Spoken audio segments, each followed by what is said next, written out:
Hello, America, people around the world. Welcome to the Daryl L. Davis 2719 show. Be real. Let's talk about it. Um, we waited a couple of days before we decided to dialogue on the Antonio Brown situation that went down on January the 2nd of 2022.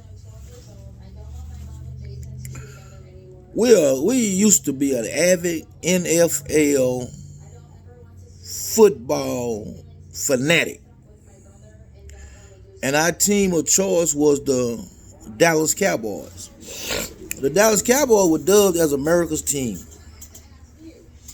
And growing up as a young Cowboy fan, I liked the running back position. And Dallas had a running back by the name of Dwayne Thomas. And the Miami Dolphins had a running back by the name of Mercury Morris. At that time, it was few black quarterbacks. They didn't want them in the league. And over the years, as the game began to progress and get stronger, I witnessed a wide receiver by the name of Darryl Stingley. Darryl Stingley was a hell of a football player, but he was left paralyzed on the football field by a hit from a black man. And by the way, Darryl Stingley is a black man, but he was paralyzed from the neck down by a black man named Jack Tatum. Jack Tatum was one of the hardest hitting safeties that I ever seen in my life. Jack Tatum was known as the assassin. He would hit so hard. Go back and look at the film that when the Houston Oilers was playing the Oakland Raiders, and Jack Tatum hit Earl Campbell. They met each other. It's like two 18-wheelers running full speed. That day, helmets broke. Face masks was tore apart. And from those licks, both of those men have suffered tremendously today. And they wasn't getting paid back then. We had a wide receiver to take his life back last February by the name of Vincent Jackson. Vincent Jackson was a good wide receiver who didn't know that he suffered from CTE. And then you had this year, you had Demaryius Thomas. Well, last year in 21. You had Demaryius Thomas. Was a wide receiver for the Denver Broncos. He all of a sudden had to retire and he started having seizures. Now I'm going to get to Antonio Brown, but just bear with me about this NFL. It's a very racist league, and I'm going to talk about it. Dwayne Thomas never was given a first shot with the Dallas Cowboys. He never made any money. Mercury Morris, the same way with the Miami Dolphins. I never witnessed a white quarterback in the NFL have to hold out and fight for money the way that black quarterbacks have to fight for money today. The way black running backs had to fight for money all the way up to the latest Ezekiel Elliott. And he's a Dallas Cowboy. Now, for those who you criticizing Antonio Brown for a meltdown, instead of uplifting him, and not because of his heroics and his tantrum, but for the way he really feel. Now, I imagine you got 80% of NFL football players that's black that want to do what Antonio Brown did. Antonio Brown is a man that I believe that know that this is a dangerous game. In 2016, in a playoff game against the Cincinnati Bengals, Vontaze Burfict hit Antonio Brown in the head. Antonio Brown at that time was a Pittsburgh Steelers. You never had heard a word from him. He was arguably one of the best wide receivers to ever play the game. But that hit changed him dramatically toward the NFL, and rightfully so. His career could be ended at any time. Now, we don't talk about the head injury. No one has spoke about the head injury that Antonio Brown suffered in 2016. Now, it's been conflicting stories of why he took his shoulder pads off and threw them in the bench, took his shirt and gloves off and threw them in the stand. Now, once an avid football player, I was a fan of Bruce Arians. At that time, he was coaching the Arizona Cardinals.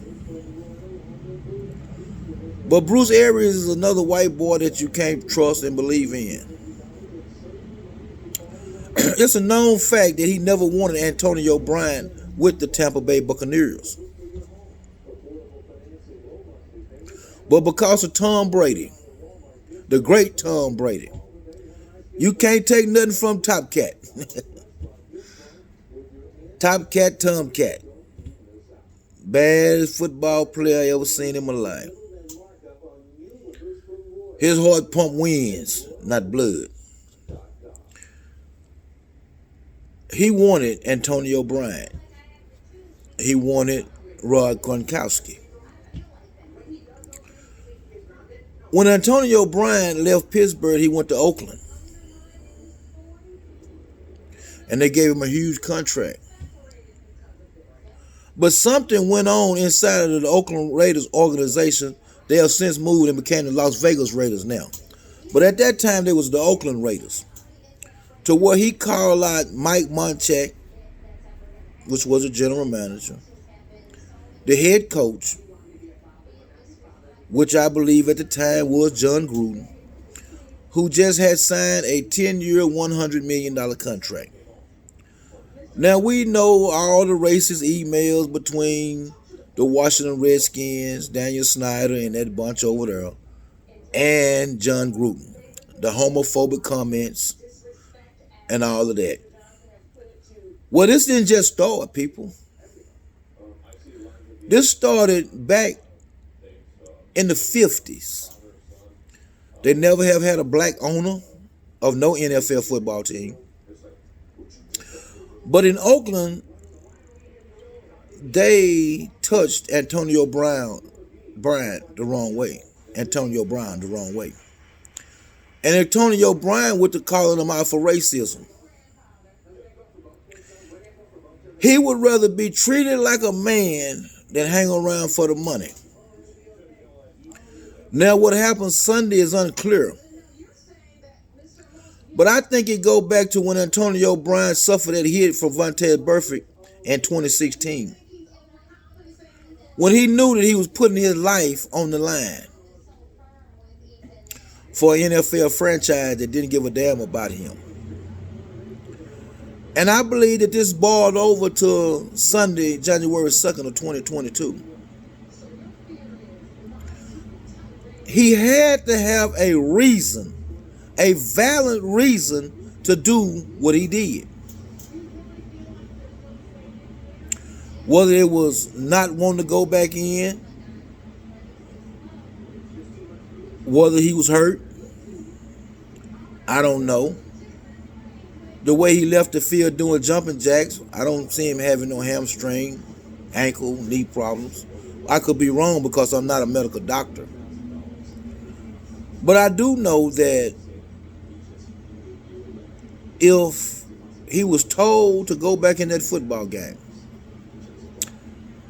and he had incentive money on the line, I don't see why he would throw that away at an opportunity. That is not a sign of a man that wants to play football.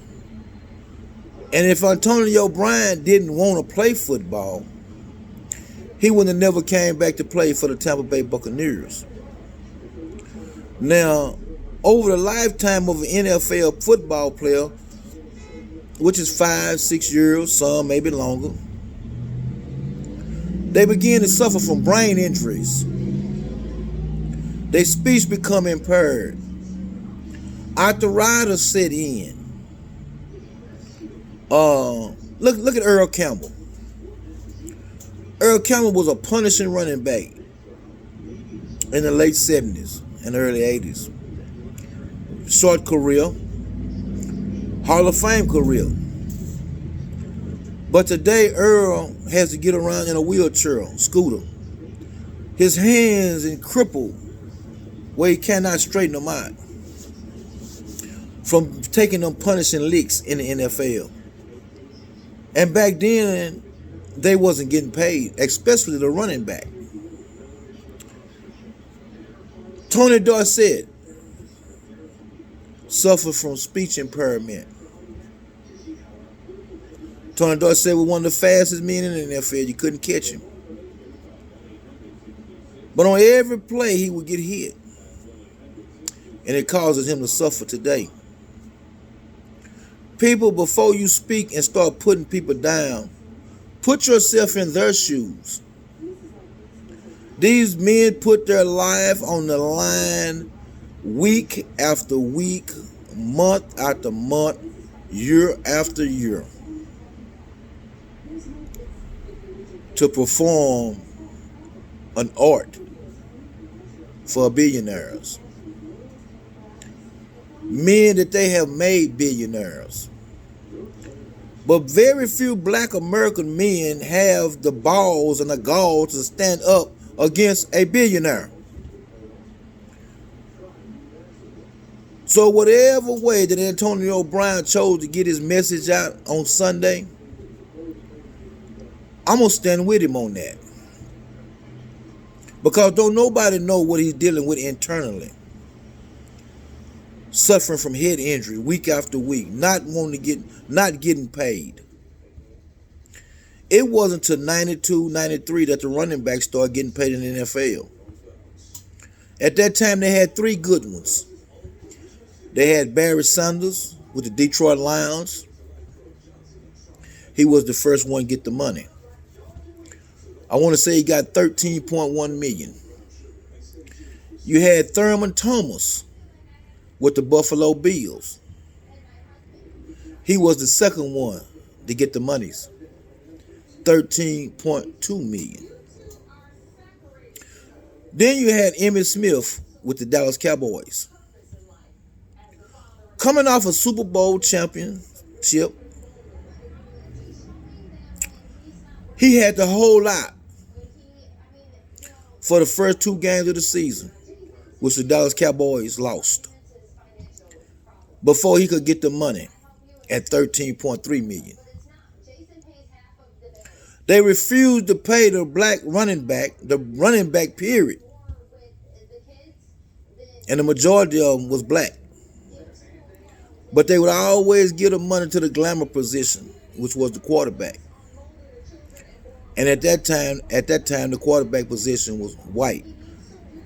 Because white America was saying that blacks couldn't think fast enough to be quarterbacks in the NFL. So the systemic racism goes far deep in that NFL than a fan would ever know. Red McCombs bought the Minnesota Vikings. And it was his toy for several years. But when he got tired of them, he wanted to sell them. So Red negotiated a deal with a businessman out of Arizona. His last name was Flowers. And up on completion of the deal, it still had to be approved by the other owners of the NFL because it's a fraternity. It's a billionaire fraternity. Those old white suckers didn't want the black man to be an NFL owner. And they said the reason that they didn't want him as an NFL owner because he didn't have enough money to buy the team. Red McComb stepped up to the plate to defend Mr. Flowers. And he made this statement that the NFL need to tell the people why they really didn't want Flowers to own the Minnesota Vikings. Because as a businessman, for over 50 years, he never done business with anybody that didn't have no money. Red McCombs is a Texas car dealership out of San Antonio. He the former owner of the San Antonio Spurs. So he would not even invited Flowers to the table if he didn't have no money. Now we're talking about systemic racism in the NFL with the episode that Antonio Brown carried out on January 2nd of 2022. Antonio Brown did, as I said, what 75-80% of other black NFL players want to do,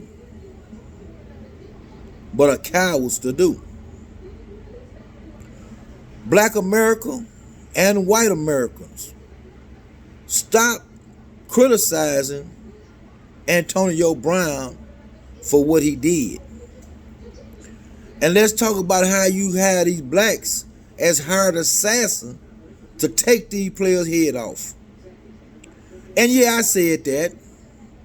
Hire these blacks as assassins to take off another black's head in the NFL. As an example I gave you of Darryl Stingley and Jack Tatum. Well, let's go back several years ago to the Super Bowl when the Carolina Panthers played the Denver Broncos. I used to like Von Miller, Texas boy. At least he came out of Baylor, I believe, in Texas. Cam Newton was the quarterback of the Carolina Panthers. Von Miller constantly targeted Cam Newton's head in that game. Hit him in his head about 5 or 6 times. I could be wrong about this here, but I don't remember him even drawing a flag for it. Now, if that had been Tom Brady, the first time he'd have been ejected. Kurt Warner, Phil Simms, Tony Romo, Big Ben Roethlisberger. Any of those quarterbacks. Sure not one of them Peyton, the Manning boys, Peyton or Eli. Oh, he might have lost his career if he'd hit them like that. But ain't nobody said nothing about how this man was targeting and hitting Cam in the head. He didn't go for his chest. He didn't go for his ribs. He wouldn't even go for his knees. If you take the head, the rest gonna follow. You have a lot of NFL former football players that's suffering from being hit in the head, from being broken up. And Antonio Brown stood up and he said enough was enough. It wasn't about the money anymore. It was by being respected as a black American in the United States of white America. We want to shout out to Antonio Brown. Do whatever it is that you do, and you're going to have my support. Other people do what they do, and you never hear a word about it. Aaron Rodgers did the same thing that Antonio Brown did a month or so ago in 2021. He lied to the American people and told them that he had been immunized. Immunized now for the virus. Aaron Rodgers didn't get that much backlash. But when Antonio Brown turned in a fake vaccine card, the NFL suspended him. Whoa, wait a minute now. Why you didn't spend this white boy for lying and misleading, but you suspend the black one? Get off these black people road, white folks. Black folks, get off these black folk road when they standing up for you. Because they ain't just standing up for them. We some pathetic people. Certain things in this state we can't say. You better not say nothing about that LTGBQ or whatever they call. You're going to be persecuted. But you can say and do anything you want to dehumanize a black man in the United States of white America. And that's a problem. It's a problem that has to be dealt with. And it has to be dealt with real soon. Be real. Let's talk about Daryl L. Dave 2719 show. So people, before you jump to any conclusion about Antonio Brown, go back and look at that January playoff game in 2016 where Vontae Buffett hit that man in the head like that and knocked him out cold. And I believe that day they woke that man up to the systemic racism that goes on in the NFL.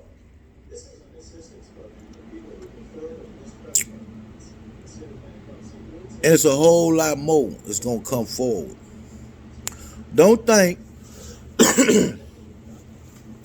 that we done heard the end of them racist emails from John Gruden and them Washington Redskins football team. Because we haven't. Roger Goodell, he was in there on it too. Pete Rozelle, they go way back, people. Far as you can care to remember. Now they done jacked the tickets up so high that they really don't want black people to attend a game. If you're a black man with a family of 4, it's going to cost you $600 to go to a football game. Your parking, your 4 tickets, your food, and whatever else your souvenir that your kids, or your wife, or your spouse may want. And you have people that's in suites every time the door's open. People wake up and stop criticizing until we know the facts. The man suffered traumatic head injury. But I don't think that's the reason that he had his latest episode. I think his latest episode was racially motivated by something between him and Bruce Aries. That's why Tomcat and a couple of other ones are still sticking up for Antonio Brown. So in Antonio Brown defense, I see where you at, man. I see where you at. If you don't never play another down of football in the NFL, what you have done on the football field prior to January 2nd of 2022, you should be still a Hall of Famer. Because the Hall of Fame goes on your play on the field and not your conduct. Because if it would, Lawrence Taylor wouldn't be in the Hall of Fame. There's a whole lot of other ones. And Lawrence Taylor is probably the greatest linebacker or defensive player that I ever seen in my life. And I don't never remember Lawrence Taylor playing dirty. So for all the people that want to ride down on Antonio Brown for his episode, get off of him. Put yourself in his shoes. Take care. Hope you enjoyed this video. Subscribe, like, and share.